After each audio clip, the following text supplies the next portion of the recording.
اعوذ باللہ من الشیطان الرجیم بسم اللہ الرحمن الرحیم۔ دوستو آج ہم بات کریں گے پاکستان کے وزیر اعظم، جسے پاکستان تحریک انصاف امپورٹڈ وزیر اعظم کہتی ہے، اور امپورٹڈ وزیر اعظم کے نام سے ہی وہ اس کو پبلک میں کال کرتے ہیں۔ یہاں پر آج بڑا زبردست بیان جو ہے وہ دیا گیا شہباز شریف کی جانب سے۔ وہ کہتے ہیں کہ جی ہم نے معیشت کو تباہ کر دیا۔ اس میں کوئی دوسری رائے نہیں ہے کہ جناب آپ نے معیشت کو تباہ و برباد کر دیا۔ آپ کے منہ سے اللہ تعالیٰ نے یہ سچ نکلوا دیا۔ انشاءاللہ ہر وہ سچ اللہ تعالیٰ آپ کے منہ سے نکلوائیں گے جو آپ نے اس ملک کے ساتھ کیا ہے۔ جس طرح سے آپ ایک دوسرے کے سیاسی جانی دشمن تھے، آپ کو جنہوں نے اکٹھا کیا اور ایک پلیٹ میں لا کر بٹھا دیا کہ آپ مل کر کھائیں، تو وہ لوگ وہ بہت بڑے وہ حماقت میں تھے۔ بہت بڑی ان سے غلط اسیسمنٹ ہوئی کہ ایک زبردست آدمی کو حکومت سے نکالنے میں وہ آپ لوگوں کی مدد لے کر کامیاب ہوئے۔ لیکن جو ان کا حال ہوا عوام الیکشن میں بتائے گی کہ آپ نے جو فیصلہ کیا ہے۔ اس کے بعد عوام ان تین بڑے سیاسی لیڈروں کے ساتھ کیا کرنے والی ہے۔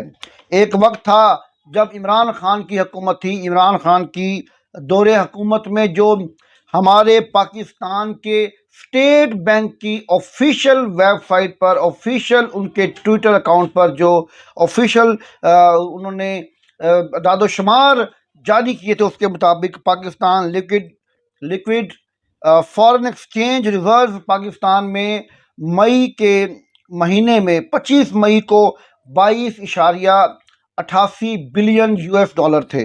اس کے بعد یہ مارچ کے مہینے میں جب تحریک عدم اعتماد آ گئی تو یہ جو ہمارے فارن ایکسچینج ریزرو تھے وہ کم ہو کر 22.28 بلین پہ آ گئے۔ اور اس کے بعد مئی میں جب موجودہ حکومت معرض وجود میں آ چکی تھی، امپورٹڈ حکومت، شہباز شریف تجربہ کار، بڑے اچھے چیف ایگزیکٹو، جس کے بارے میں لوگ کہتے ہیں کہ وہ بہت بڑے چیف ایگزیکٹو ہیں، بہت بڑے ایڈمنسٹریٹر ہیں۔ ایسے ایڈمنسٹریٹر ہیں کہ جنہوں نے آتے ہی 1 سے 1.5 ماہ میں 22.88 یعنی کہ 23 بلین فارن ریزرو سے کم کر کے 16.16 تک لے گئے۔ یعنی کہ 23 سے آپ دیکھیں کہ 1.5 ماہ بھی نہ گزرا اور نئی حکومت جو آئی، امپورٹڈ حکومت، تجربہ کار حکومت، پاکستان کی بڑی سیاسی جماعتوں میں چھوٹی بڑی سیاسی جماعتیں ملا کر 11 سیاسی جماعتوں سے مل کر بنائی گئی حکومت، جس کے پیچھے جو ہاتھ ہیں وہ بھی جانتے ہیں کہ کون ہیں۔ اور وہ 1.5 مہینے میں تقریباً کوئی 6 ملین نہیں بلین ڈالر 6 بلین ڈالر کو ہے غائب کر دیے۔ اور آج موجودہ صورتحال یہ ہے کہ آج کی تاریخ میں 8 جون 2022 میں پاکستان کے پاس صرف 9.60 بلین ڈالر بچے ہیں۔ اور شہباز شریف کہتے ہیں کہ ہمارے پاس تیل اور گیس خریدنے کے لیے پیسے نہیں ہیں۔ تو بھائی پیسے تو ہم چھوڑ کے گئے تھے۔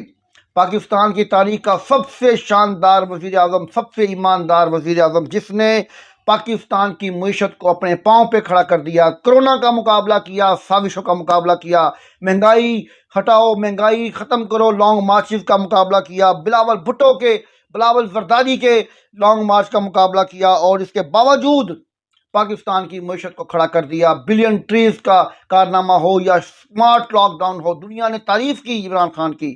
اگر اقوام متحدہ میں اسلاموفوبیا کے خلاف کسی نے پاکستان کی نمائندگی کرتے ہوئے پورے پاکستان میں اسلام کا نام بلند کیا تو عمران خان تھے۔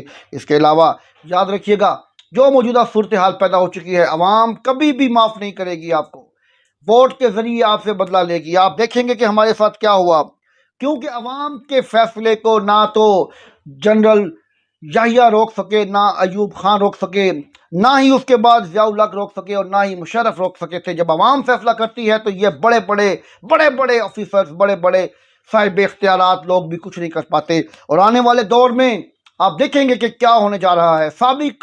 سابق فوجی افسران، سابق افواج پاکستان کے افسران نے جس طرح سے پاکستان کی بقا کے لیے پروٹیسٹ کیا، پریس کانفرنس کرنا چاہیے، اور رانا ثناءاللہ جیسے لوگوں نے جو سلوک کیا گیا پاکستان کی اسٹیبلشمنٹ کے لیے، یہ سوالیہ نشان ہے۔ پاکستان کے محبین، پاکستان کے محب وطن پاکستانی، تمام پاکستانی اس وقت انتظار میں ہیں کہ کب الیکشن آئیں اور وہ ووٹ کے ذریعے اپنے اظہار کا، اپنے غصے کا اظہار کریں اور ان سے بدلے لیں، اور وہ ان سے پوچھیں کہ آپ نے کیا کیا تھا اور ہم کیا کرنے والے ہیں۔